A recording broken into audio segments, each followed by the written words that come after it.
Welcome to Snyder's Inc., where the fun never ends. Reactions, gaming, and more with Josh as your friend. Tune in, buckle up, it's a ride you don't wanna miss. Snyder's Inc., let's dive in, feel the ultimate. Hello everybody, welcome to Snyder's Inc. And today we've got a wrestling reaction. This is 10 wrestling moves that stayed in the family. We don't get right into it, ladies and gentlemen. Hit the like button, hit subscribe button, comments, things down below. Let's go. Things can be passed on through the generations of a family. Traditions, heirlooms, type 2 diabetes, and so on. For professional wrestlers following in the footsteps Diabetes, friend of myself. of their famous kin, they may have bestowed upon them a particular move that is synonymous with a relation. They don't always do it better, no, but sometimes they add their own twist to it and make it something truly unique that they one day themselves may end up passing down. I'm Adam Pacitti from Cultaholic Wrestling, and these are 10 wrestling moves that stayed in the family. Join us. Number 10, the sharpshooter. While paying... Look, this is yes, but no, because apparently if you just in Canada, you gotta do a sharpshooter. Every place in Canada just does a sharpshooter. They think because it gets a pop. I don't know why, because it's stupid. Not the move, but the fact that every Canadian person that does it, if they're related, connected, if they even knew someone in Canada, just locks in a sharpshooter. It's really annoying. Use in his father Stu Hart's infamous basement dungeon training ground, Bret Hart was put in many different and very painful submission holds. While the kayfabe story goes that Stu taught Bret how to do the sharpshooter during these fabled sessions, the truth is that it was actually Conan who demonstrated it to the excellence of execution in the locker room at a WWE show. The Hitman needed a submission finisher to match his new singles push and ended up going with a move that had been invented by New Japan star Riki Choshu. None of Bret's own children ended up following him into the family business, but his niece, daughter of Hart Foundation tag partner Jim the Anvil Neidhart, certainly did. Natalya Neidhart has continued to use her uncle's favoured hold as one of her primary finishers, utilising it to win major matches and championship belts. The two even got to slap on simultaneous sharpshooters after Natalya's loss to Charlotte Flair at Payback 2016, with Bret tying up Ric Flair for old time's sake. Number 9, the figure 4 leg lock. Ric Flair. This is one I'll say, except for the one time he gave it to The Miz, and The Miz does it fucking terribly. Although I'm thinking about the sharpshooter, we got The Rock sharpshooter, and again, when it comes to it, The Rock has the worst sharpshooter in the history of wrestling.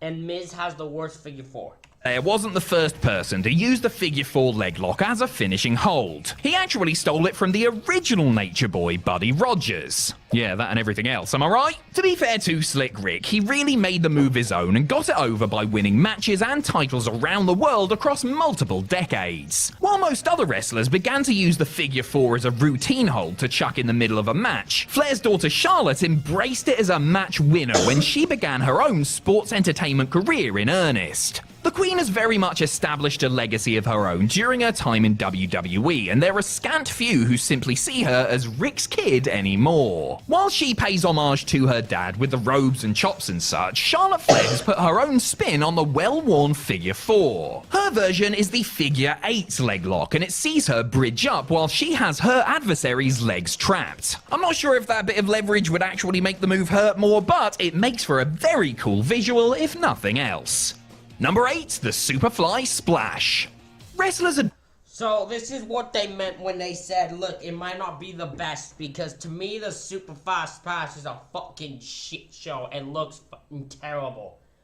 To me the splash is fucking atrocious. Done splashes off the top rope before, but nobody had done it quite like Jimmy Snuka. Superfly was jacked to the gills and could soar like no one else, achieving perfect form every time he left the top rope. Or, you know, the top of a steel cage. Standing up straight with his arms outstretched, Snuka would do the I love you sign before using all the power in those mighty quads to get as much hang time as possible. It was a surefire match ender every single time. Despite the battering it must have given his knees, the WWE Hall of Famer continued to perform the move well into his 60s. Just a year after Jimmy Snuka's last WWE match, his daughter Tamina made her televised WWE debut. During it, she busted out a familiar favourite, hitting Natalya Neidhart with a Superfly splash. She wasn't alone, of course, as her cousins the Usos made their bow alongside her and joined Tamina in hitting the rest of the Hart Dynasty with stereo Superfly splashes. All three have continued to use the move since.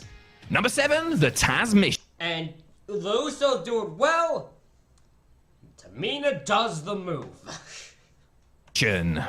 It's easy to forget just how cutting-edge Taz was back in his ECW heyday. Once a raving lunatic in a furry singlet and face paint called the Tasmaniac, he completely transformed his character, becoming a super serious shoot fighter with a shaved head. Despite being somewhat A super serious street fighter with a shaved head.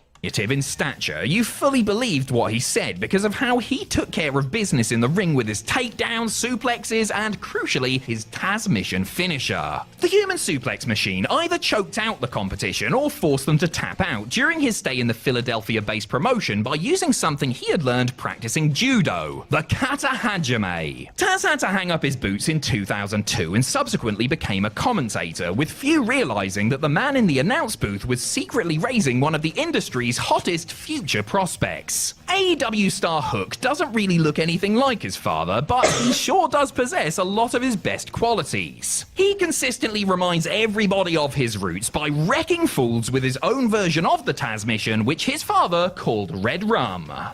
Number 6, the Frog Splash. Eddie Guerrero began using the Frog Splash as his finisher I guess Eddie Chavo? I guess? as a way to honor his Los Gringos Locos tag partner Art Barr, who passed away while the two were in the Although then again, Eddie did pass it on to his son Dominic, so we do know that. middle of a historic run in Mexico. It was a tad ironic since Eddie had actually used the move first after being impressed by a version performed by a luchador named La Fiera, who dubbed his version the Jackknife Splash. After Too Cold Scorpio gave it its new froggy name, Latino Heat used it to capture championships around the world, including famously the WWE title. After Guerrero passed away in November of 2005, several wrestlers began using the Frog Splash in his honor, including Rey Mysterio. Eddie's nephew and former tag team champion partner Chavo also adopted the move, using it to bag more gold like the ECW title. It was not the first time Chavo had used a move popularized by his family, as he had previously won matches with the Gory Bomb, a refigured version of the Gory Special submission hold invented by Eddie's father, Gory Guerrero. Number 5, the $1 Million Dream. Like his adoptive father, These two. Look, there's a bunch that could be said about the DiBiase family. Main thing is you just don't trust them with money, and you don't trust them with taxes, okay? That's the truth. Everybody's got a price except the tax man to these two, but moving on. Iron Mike DiBiase, Ted DiBiase was a noted technician inside the ring. But whereas Iron Mike tended to finish off opponents with a top rope knee drop, his son went the submission route instead. As WWE's $1 Million Man, DiBiase would make his opponents pass out with the $1 Million Dream, which was essentially a Cobra Clutch. With his fallen foe lying on the mat, Ted would often stuff a $100 bill into their mouths, adding insult to injury. All three of Ted's boys ended up getting into the business, but the most successful was Ted DiBiase Jr. Upon his arrival on the main roster, the $1 Million Boy not only took on a gimmick very reminiscent of his well-off dad, but nabbed the $1 Million Dream for himself too. Ted Jr., however, would tinker with things soon enough. First up was the Dream Crusher, which was a Cobra Clutch combined with a Russian leg sweep, and then came Dream Street, a Cobra Clutch into a rock bottom-esque slam. Whatever the variation, you have to say it's looking very likely that Ted DiBiase Jr. is going to prison. Number 4, the... Oh yeah, you're going to jail. A price came for the DiBiase. Ain't no more DiBiase posse. RKO. There were many wrestlers to use a cutter-like move before Randy Orton made the RKO his own. John Laurinaitis, for instance, used the Ace Crusher while working for New Japan in the 90s, while Diamond Dallas Page used the Diamond Cutter over in WCW. Both men have no doubt ribbed the Legend Killer over the use of his move, since they were the ones to make it famous in 2 major promotions first. But little did they know, Randy's own father, WWE Hall of Famer Bob Orton Jr., used it before the lot of them. Yes, in an unearthed clip from an old episode of Primetime Wrestling, Cowboy Bob can be seen delivering his son's calling card during a 6-man tag. Now, Bob's version of the cutter isn't exactly out of nowhere. On the contrary, it looks like he's got Don Morocco in a front chancery, goes to tag in one of the Islanders, and when they don't pick up on his signal, simply improvises and drops the Rock to the mat face first. Either way though, Bob Orton Jr. invented the cutter, and Johnny Ace can go and flip himself. For that and many other reasons. Number 3, the Iron Claw. Whereas The people power! Orton may have accidentally inherited a move from his old man, the Von Erich boys very deliberately had the Iron Claw passed on to them. Family patriarch Fritz Von Erich used the dreaded move, which would see him take his meaty hand, place it over his opponent's forehead, and then attempt to squeeze the life out of him, as he became a big star in the US and Japan during the 50s and 60s. A menacing mountain of a man, all Fritz had to do was scrunch his hand into a claw shape to send fans running for the hills. Considering it was the favoured version of a feared villain, it's quite impressive that Fritz's son, most notably Kevin and Kerry, managed to repurpose it as beloved baby faces. WWE fans still fondly remember how the Texas Tornado used the move to subdue Mr. Perfect enough so that he could hit him with his discus punch and win the IC title at SummerSlam 1990. Kerry's daughter Lacey Von Erich wasn't in the business for long, but she also managed to display her own knowledge of the claw during her run in TNA. Okay, I'm gonna sound like a dick. The Iron Claw's a stupid move. It's stupid. How would that affect you? If I put my hand here, how would that affect... It's a stupid move. It was probably the one move the inexperienced knockout couldn't muck up, but still. Number 2, the Samoan Spike. You underestimate how much Lacey Von Erich could fuck up, okay? You underestimate it. The late Great Umaga had many devastating moves in his arsenal, including a pop-up Samoan drop, a running hip attack in the corner, and a graceful spinning heel kick. To finish off his opponents, the Samoan Bulldozer utilized something that was so simple, yet utterly devastating. Taking his heavily taped thumb and raising it to the sky, Umaga would throw it down with force into his opponent's neck. If anyone else used the move, it might look a little hokey, but the Savage Super Heavyweight delivering it made you stop and think, yeah, I probably would die if he did that to me. Nobody used the Samoan Spike in WWE for a long time after Umaga's untimely passing. I mean, who else could justifiably deliver the move in the same manner? Why, his nephew Solo Sikoa, that's who. The Bloodline member has been... I love Solo Sikoa. I'm annoyed because I'm doing this on Friday. And he's fighting Randy Orton, and I think there's a chance he might lose, and that would make me very unhappy because I like Solo Sikoa, and I think he should be built as the next big thing, and I think he should be winning championships and not just floating around, and I think they're doing my boy Solo Sikoa dirty. Been on a tear since getting called up to WWE's main roster, winning far more matches than he's lost and looking dominant thanks in part to him deciding to revive the Spike, something that was suggested to him by Triple H. Number 1, the 619.